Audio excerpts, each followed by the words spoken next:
ऋषिगण, अपना अपना स्थान ग्रहण कीजिए।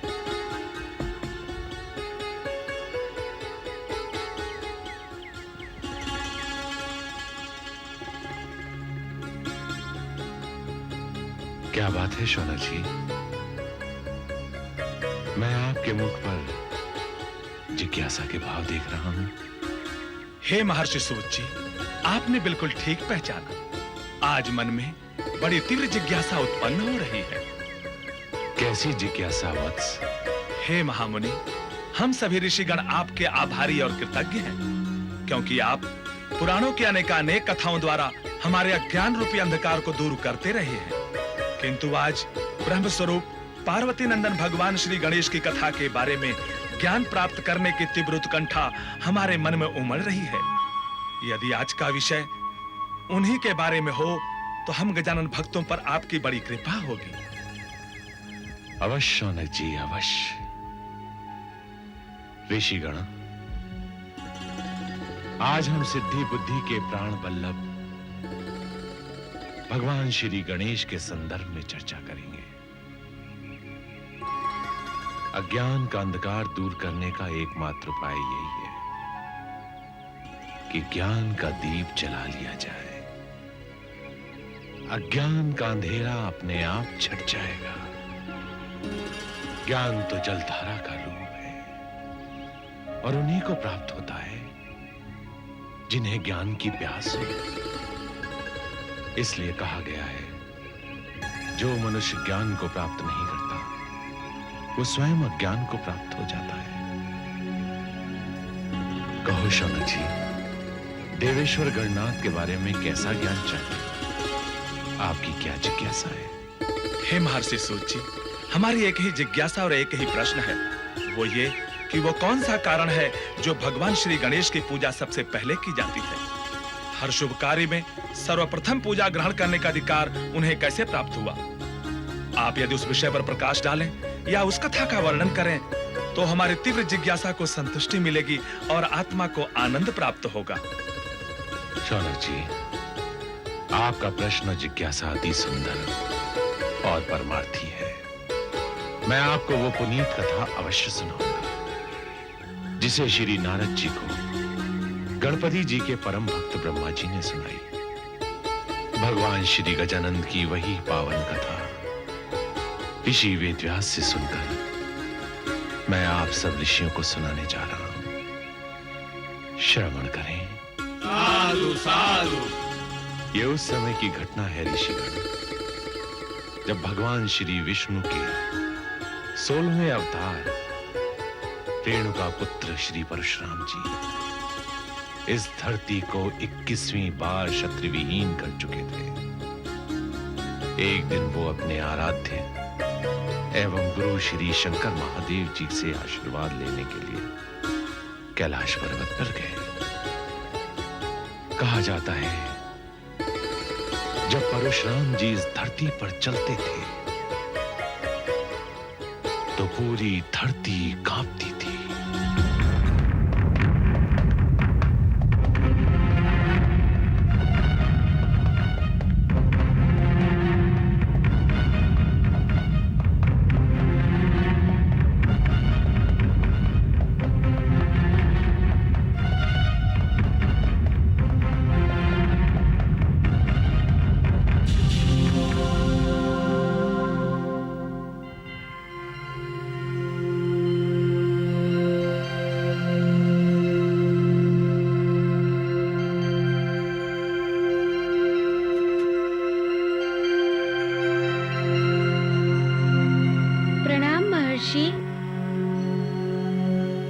हे महामुनि, आप इस ओर कहाँ जाना चाहते हैं? बालक, इस समय हम परम प्रभु महादेव और मातेश्वरी उमा के दर्शन के लिए आए हैं। आपका विचार अति उत्तम है महर्षि, लेकिन इस समय यह संभव नहीं है। बालक, हमारे लिए कुछ भी असंभव नहीं। क्षमा कीजिए महर्षि, मैं विवश हूँ। मैं आपको अंदर जाने की अनुमति नहीं दे सकता। बालक, तुम नहीं जानते तुम किसके समक्ष खड़े होकर बात कर रहे हो। पृथ्वी को 21 बार क्षत्रिय विहीन करने वाला सुचंद्र और समरसिद्ध जैसे बलवानों का विनाश करने वाला परशुराम हूँ मैं।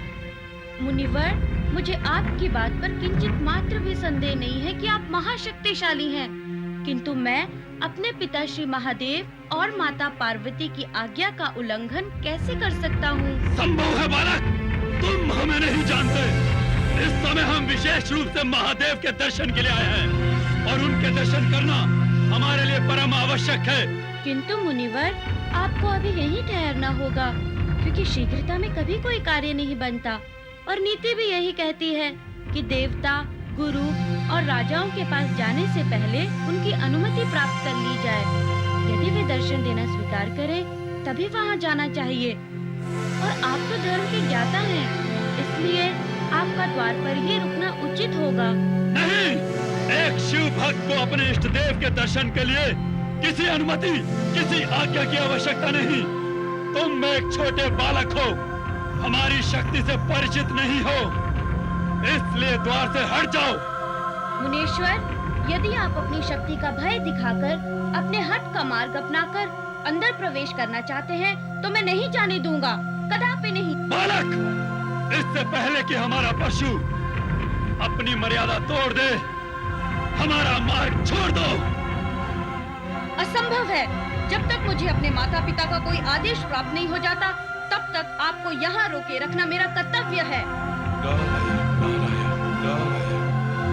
रेणुका पुत्र परशुराम का पार्वती नंदन के साथ युद्ध, पृथ्वी को क्षत्रिय विहीन कर देने वाले एक महारथी का नन्हे से बालक के साथ टकराव।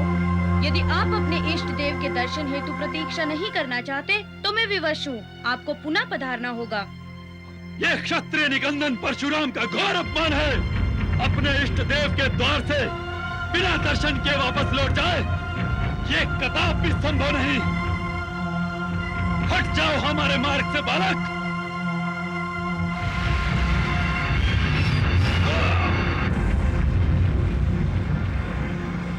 ब्रह्मांड में कोलाहल, कहीं ये उस संग्राम का संकेत तो नहीं?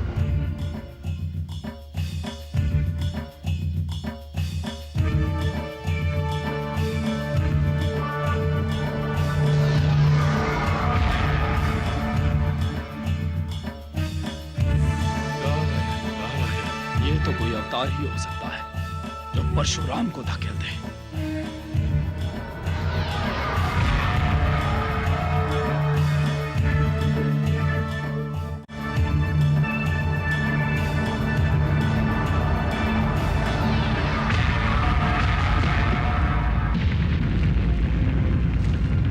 वरुण देव, पवन देव, क्या आप लोगों को भी वही अनुभूति हो रही है जो मुझे हुई? हाँ देवेंद्र, ब्रह्मांड में ये कंपन कैसा?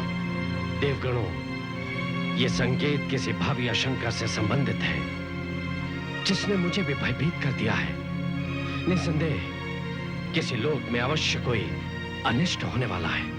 अनिष्ट? हाँ देवगणों, अवश्य कहीं कोई अनर्थ होने वाला है जिसे नहीं होना चाहिए। मुझे भय है कि यह घटना सृष्टि के विनाश का दृश्य न उपस्थित कर दे। नारायण नारायण नारायण। आइए देवर्षि, आइए। इस समय आप कहां से पधार रहे हैं? कोई समाचार? देवर्षि, हम सभी देवगण भावी आशंका से चिंतित हैं। देवर्षि, यहाँ किसी लोक में किसी तरह का कोई अनर्थ होने का संकेत तो नहीं? देवराज, ये जो कुछ भी हो रहा है उसे अनर्थ ही समझिए। अनर्थ? आपके कहने का तात्पर्य क्या है देवर्षि? अनर्थ होने का ऐसा कौन सा दृश्य देख लिया आपने? नारायण नारायण। देवराज, मैं जो कुछ देख कर आ रहा हूं उससे तो मेरा हृदय कांप उठा है। मालूम नहीं परिणाम क्या होगा। लगता है प्रलय का समय बहुत निकट है राजन, बहुत निकट। देवर्षि, ऐसी क्या प्रलय आने वाली है कि जिससे आप भयभीत हो गए? क्या तारकासुर ने फिर किसी देवलोक पर अपना आक्रमण कर दिया? नारायण नारायण। यदि तारकासुर ने किसी देवलोक को अपने आक्रमण का लक्ष्य बनाया होता राजन, तो सारा ब्रह्मांड यूं कांप नहीं जाता। अर्थात इससे भी महान घटना और कौन सी घट सकती है जो इस ब्रह्मांड में कोलाहल का कारण बन गई? कहीं त्रिपुरारी शंकर महादेव का कोई प्रकोप प्रकट तो नहीं हुआ?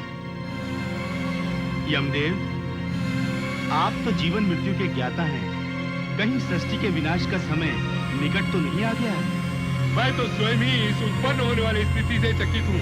यदि देवर्षि ने ऐसा कुछ देखा है तो शीघ्र ही इसका वृत्तांत देवराज इंद्र को सुना देना चाहिए। ऋषि, आप तो हम देवगणों के हित के लिए सदैव तत्पर रहते हैं। आप अति शीघ्र वो वृतांत कहकर सुनाइए जिसे देखकर आप अत्यंत भयभीत हैं। देवराज, मैं वसुंधरा को क्षत्रिय विहीन करने वाले महारथी रेणुका पुत्र परशुराम और पार्वती नंदन बालक गणेश के बीच छिड़ा महायुद्ध देख कर आ रहा हूँ। क्या भगवान परशुराम का युद्ध उस अल्पायु बालक गणेश के साथ? जी राजन। ऋषिवर, परशुराम ये नहीं जानते कि गणेश उनके गुरुपुत्र हैं? यदि परशुराम के हाथ उस छोटे से बालक का वध हो गया तो देवर्षि इसी क्षण सारी सृष्टि का सर्वनाश हो जाएगा। नारायण नारायण। जिस परशुराम के चलने पर सारी सृष्टि कांपती है, उनके पराक्रम के सामने एक छोटे से बालक की योग्यता ही क्या?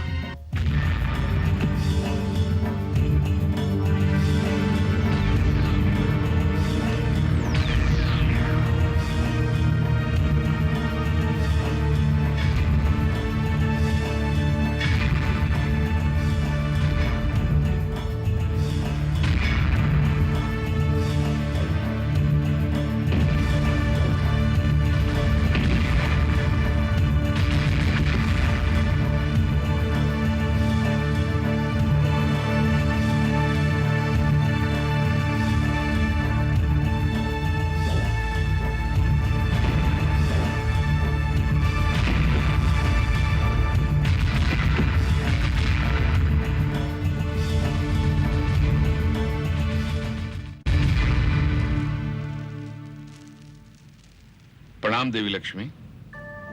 प्रणाम ब्रह्मदेव। प्रणाम जगतपालक। प्रणाम ब्रह्मदेव। प्रभु, ब्रह्मांड में उत्पन्न हुए कोलाहल के कारण मुझे यहाँ उपस्थित होना पड़ा। ब्रह्मांड का डगमगा जाना संकेत है इस बात का कि क्षत्रिय निकंदन परशुराम ने पार्वती नंदन गणेश के साथ युद्धारंभ कर दिया है। हे जगतपालक, मुझे भय है एक बार फिर से परशुराम का अभेद परशु इस पृथ्वी को रक्त रंजित न कर दे। यदि उनके परशु को न रोका गया तो यह युद्ध महायुद्ध में परिवर्तित हो जाएगा। इस युद्ध को रोकना ही होगा प्रभु।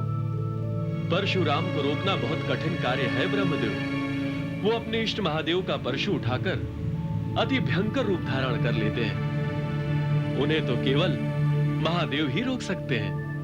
ये महायुद्ध तो बड़ी जटिल समस्या है ब्रह्मदेव।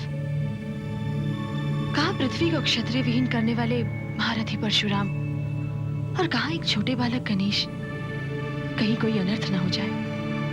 निश्चय ही कुछ अनर्थ होने की संभावना है।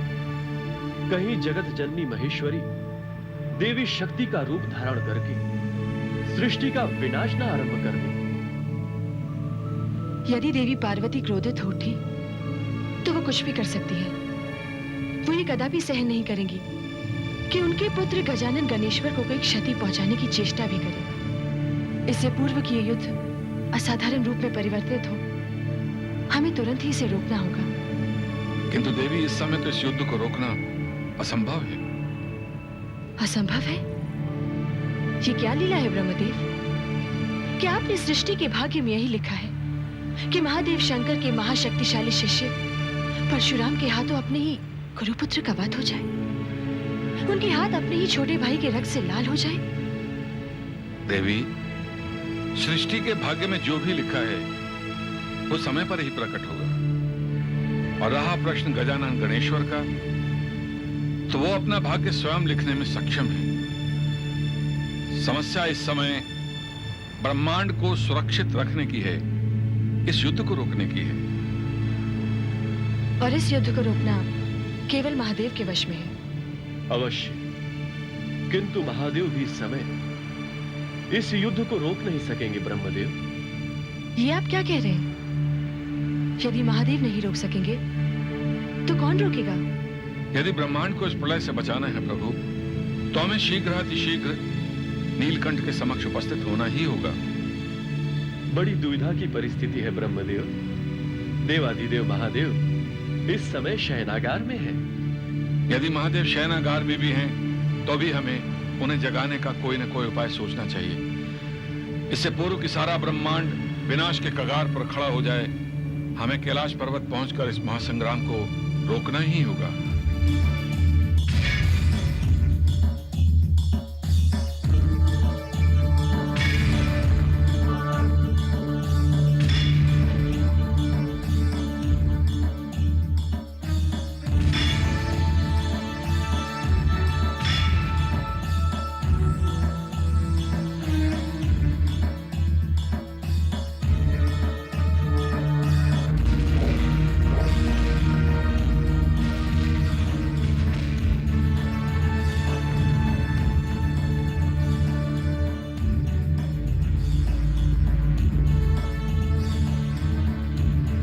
यदि इस युद्ध को नहीं रोका गया तो इस ब्रह्मांड को प्रलय से कोई नहीं बचा सकता। इस युद्ध को रोकना तो सिर्फ महादेव के वश की बात है।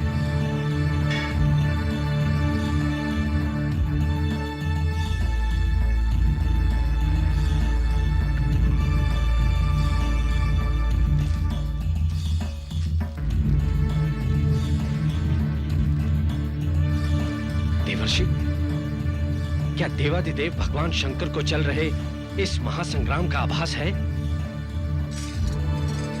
देवराजेंद्र, वो क्या अद्भुत लीला रच रहे हैं, ये तो स्वयं महादेव ही जाने हैं।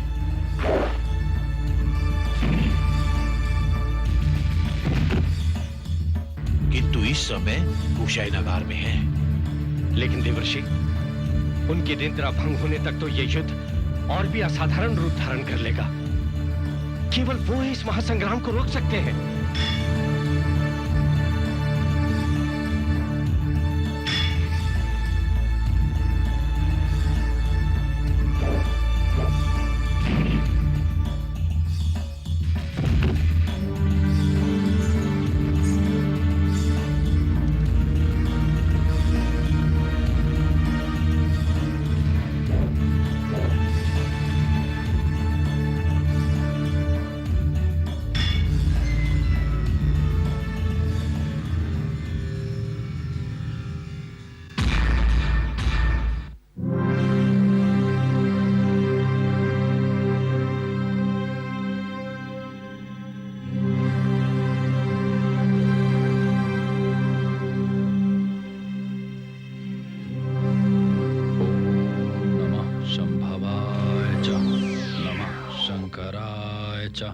नमः शिवाय च शिव तराय च।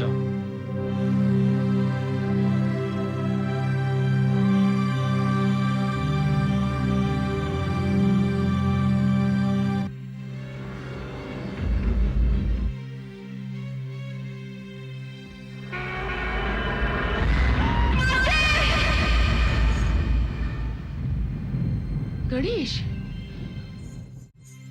हे देवादिदेव, हे त्रिपुरारी, हे महादेव, ये प्रलय की तरह उत्पन्न होने वाला कोलाहल कैसा, जो सारे कैलाश पर्वत की शांति को भंग करना चाहता है। हमारा पुत्र गणेश इस प्रलय के वातावरण से कहीं भयभीत न हो जाए। आप अपने पुत्र की चिंता मत कीजिए देवी, वो पूरी तरह से सुरक्षित है, उसे कुछ नहीं होगा। किंतु बालक तो बालक है देवादिदेव, हमें उसकी सुरक्षा करनी ही पड़ेगी। वो स्वयं रक्षक है। अनभिज्ञ हैं आप अपने पुत्र और आज के ऐतिहासिक दिन से। गणेश्वर केवल हमारे पुत्र ही नहीं, बल्कि पूरे ब्रह्मांड के कारक और आदि देव स्वरूप है। उनकी चिंता मत कीजिए। आज धर्म के अध्याय का प्रथम पृष्ठ लिखा जाने वाला है। यह कौन सी अद्भुत लीला रच रहे देवादिदेवी, आप ही जाने।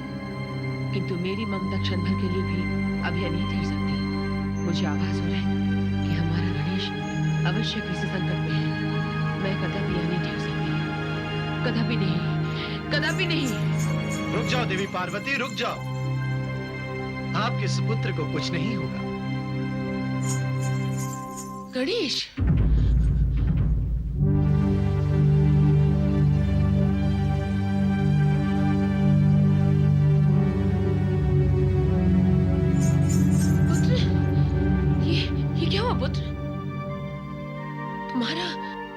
दंत कैसे टूट गया? नारायण नारायण।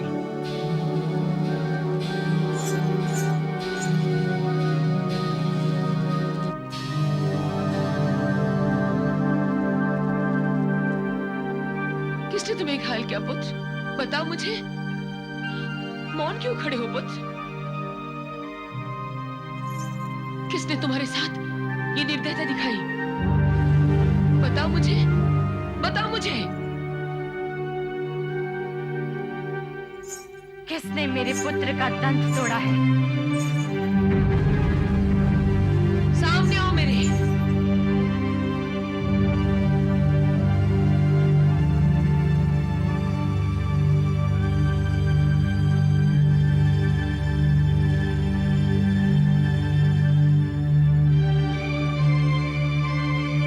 गणेश्वर के साथ घायल हुई। तुम्हें पुत्र गणेश्वर की सुरक्षा के लिए नियुक्त किया गया था।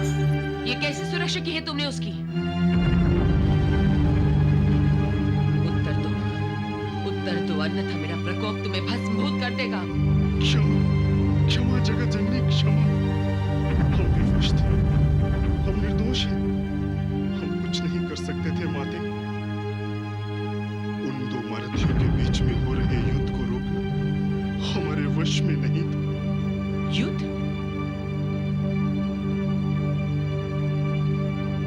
हाँ माते, महर्षि परशुराम आपके तथा भगवान शंकर के दर्शन करना चाहते थे, मगर उनको अंदर जाने की अनुमति न देने के कारण वे क्रोधित हो उठे।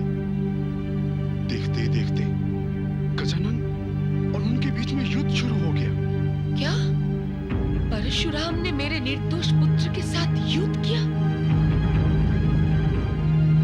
हम चारों तरफ से विवश थे माते। इस महायुद्ध की सूचना हम आपको भी नहीं दे सकते थे, ना ही रोकने की चेष्टा कर सकते थे। इसी असमंजस में थे कि क्या करें। उसी समय परशुराम जी ने गजानन पर प्रहार कर दिया और उस कठोर प्रहार से उनका दंत कटकर धरती पर गिर गया। अशिष्ट परशुराम का ये साहस!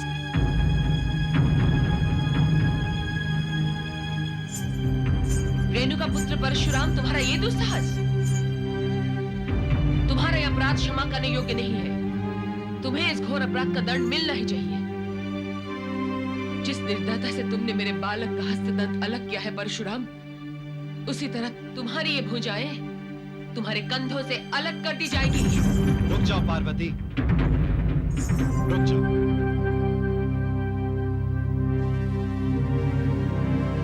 ये किस पर प्रहार कर रही हो शिव शक्ति? अपनी आंखों से क्रोध का आवरण हटाकर देखो आपके समक्ष कौन खड़ा है। ये देवी रेणुका के पुत्र और हमारे परम प्रिय शिष्य परशुराम। तो ये निर्णय भी आपको अभी करना होगा स्वामी, कि आपको अपना सुपुत्र प्रिय है या एक उदंड शिष्य जिसे अपने पर आज तक कभी ज्ञान नहीं है। नारायण नारायण। मुझे तो दोनों ही प्रिय हैं गौरी। यदि आप अपने एक पुत्र को श्रेष्ठता की शिखर पर देखना चाहती हो, तो दूसरे पुत्र को क्षमा करना ही पड़ेगा। यदि आप मां के महान चरित्र को इस संसार में पुनः स्थापित करना चाहती हैं, तो यही श्रेष्ठ है कि आप परशुराम को क्षमा कर दें। इस तरह आप अपने दोनों पुत्रों की दृष्टि में सम्मान की पात्र हो जाएंगे, क्योंकि परशुराम भी आपके पुत्र के ही समान है। इन्हें क्षमा करो गौरी। क्षमा उसे कर दो जिसने मेरे कलेजे पर प्रहार किया। क्षमा उसे कर दो जिसने मेरे निर्दोष बालक पर घातक प्रहार करके उसे एक दंत कर दिया। पुत्र गणेश के एक दंत होने में निस्संदेह कोई हित की बात ही होगी। हित? एक बालक पर घातक प्रहार करना कौन से हित की बात है? क्या परशुराम को आपने अपना अमोघ परशु इसीलिए उपहार दिया था कि ये इस परशु को आपके ही पुत्र की ग्रीवा पर चला दे? क्षत्रियों का रक्त बहाकर क्या इनके परशु की प्यास नहीं बुझी? यदि नहीं बुझी तो क्या दूसरा रक्त बहाने के लिए इन्हें अपने गुरुपुत्र की ग्रीवा ही मिली? कितनी निर्दयता से इन्होंने मेरे पुत्र का समूल दंत अलग कर दिया। क्षमा कीजिए मातेश्वरी, केवल अपराध का मैं ही भागी नहीं हूं। दोष गुरुपुत्र गजानन का भी है। दोष? ये आरोप है मेरे पुत्र पर। वो कदापि दोषी नहीं हो सकता। मेरा गणेश साक्षात श्री कृष्ण का रूप है, उन्हीं का अंश है। इसकी शिक्षा मेरे आंचल में हुई है, तो फिर ये हिंसात्मक कैसे हो सकता है? परशु अभिमानी परशुराम, अज्ञानी हो तुम नहीं जानते कि गणेश कौन है। सुचनार्थ मैं तुम्हें बता दूं कि मेरा गणेश जीतेंद्रिय पुरुषों में सबसे श्रेष्ठ है, जिससे वो तुम जैसे लाखों करोड़ों जीवों का वध कर सकता है। किंतु गणेश का संदेश हृदयों पर विजय प्राप्त करना है, उन्हें ध्वस्त करना नहीं। निस्संदेह गौरी, तुम एक धर्मज्ञ तथा देवगणों में सबसे पहले विशाल पद ग्रहण करने वाले सुपुत्र की माता हो। किंतु ये मत भूलो, तुम्हारा एक पद जगत जननी का भी है। इस संसार में एक ही संबंध तो सबसे पवित्र और निस्वार्थ है, और वो है मां का अपनी संतान के साथ। मां का आंचल तो ममता से निर्झर है।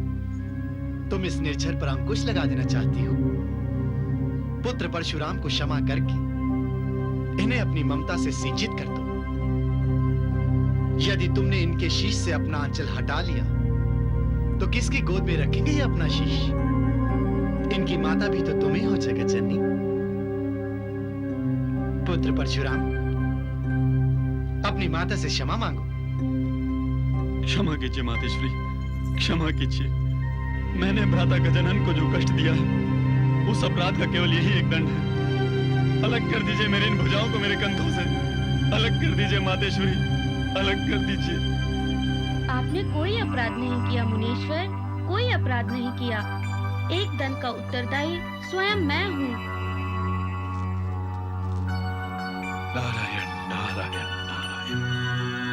पुत्र, क्या तुम सत्य कह रहे हो? मैं सत्य कह रहा हूँ माते।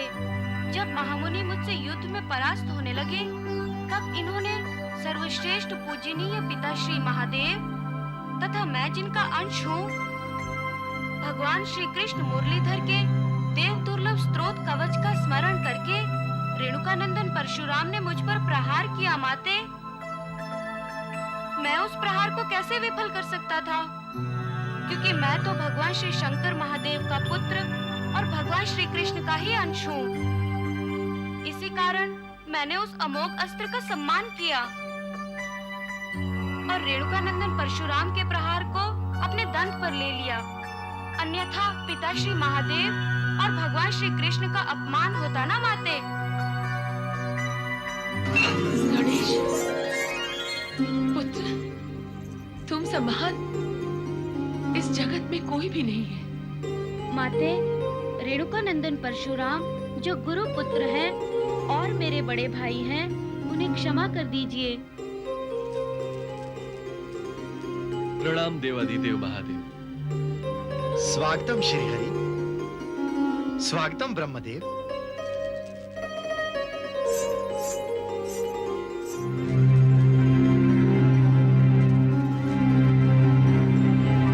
आप लोगों के पदार्पण से कैलाश पर्वत की मनोहरता और भी शोभायमान हो गई।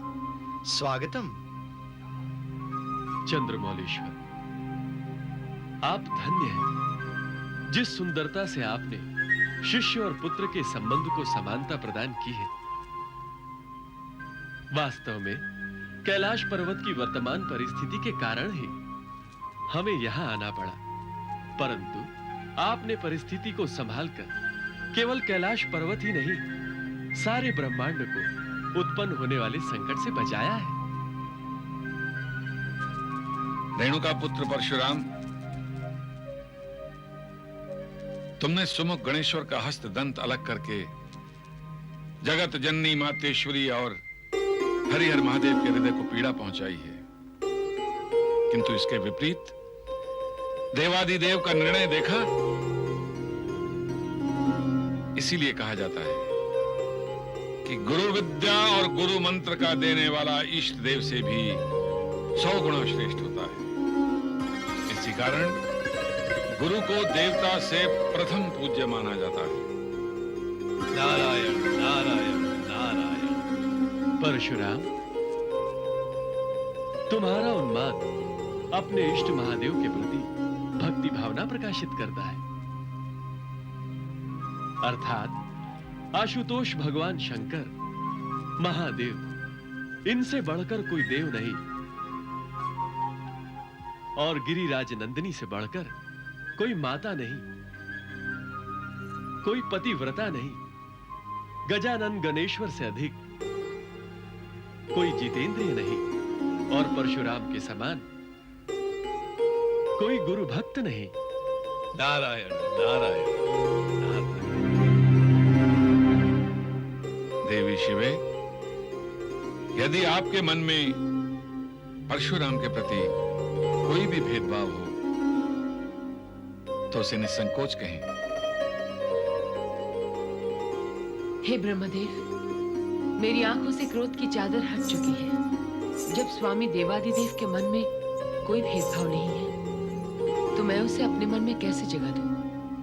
मैंने पुत्र परशुराम को हृदय से क्षमा कर दिया है, किंतु सुपुत्र गणेश का एक दंत हो जाना मेरे हृदय का वो घाव है जो कभी भर नहीं पाएगा और इस घाव की पीड़ा मुझे कभी चैन से सोने नहीं देगी। यह कार्य होना तो निश्चित ही था। यही विधि का विधान है और इसी में जगत का कल्याण है। हे शिव शक्ति, आज से आपके सुपुत्र का एक नाम एक दंत भी हुआ। पुराणों के अनुसार आप सभी देवी देवताओं ने मेरे पुत्र को एक दंत का नाम तो प्रस्तुत कर दिया, किंतु मेरे पुत्र को इस कष्ट के बदले में क्या कोई उपहार या पारितोषिक मिला?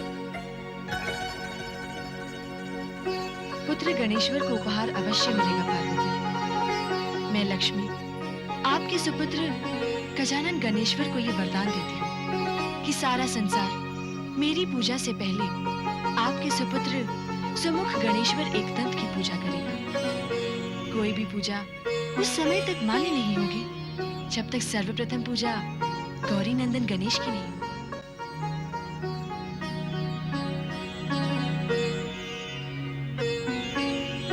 नारायण नारायण नारायण।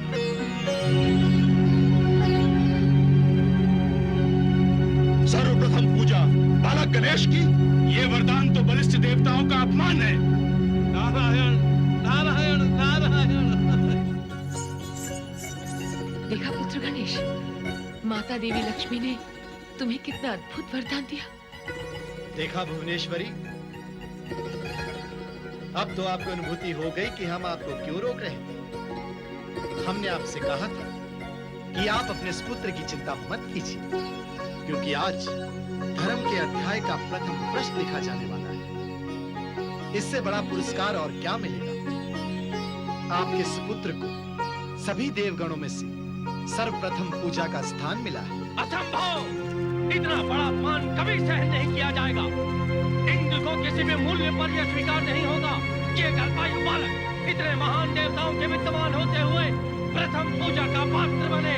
असंभव है ये वरदान किसी परिहास से कम नहीं कि एक हस्तिमुख बालक को सबसे पहले पूजा का अधिकारी बना दिया जाए। देवराज, मैं तो स्वयं देवी लक्ष्मी के इस निर्णय पर चकित हूँ। क्या उन्होंने आप जैसे सम्मानित देवताओं का अपमान नहीं किया? नारायण, मुझे तो कुछ ऐसा ही लगा। निसंदेह देवी लक्ष्मी ने उस अनभिज्ञ बालक को वरदान देकर हम जैसे सम्मानित देवताओं का अपमान किया है। और राजन, मैं उस समय ये देखकर तो और भी चकित रह गया कि वहां पर अग्निदेव और वरुण देव जैसे बलिष्ठ देवता भी मौन खड़े थे। लेकिन अब मौन नहीं रहेंगे। नारायण नारायण। किंतु अब हम कर भी क्या सकते हैं वरुण देव? जो भी निर्णय था वो तो देवी लक्ष्मी ने सुना दिया और समस्त देवताओं ने उसे स्वीकार भी कर लिया। नारायण नारायण। आप सब इसका अर्थ जानते हैं ना?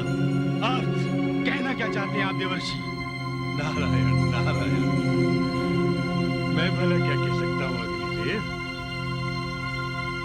मैं तो आप सब देवताओं को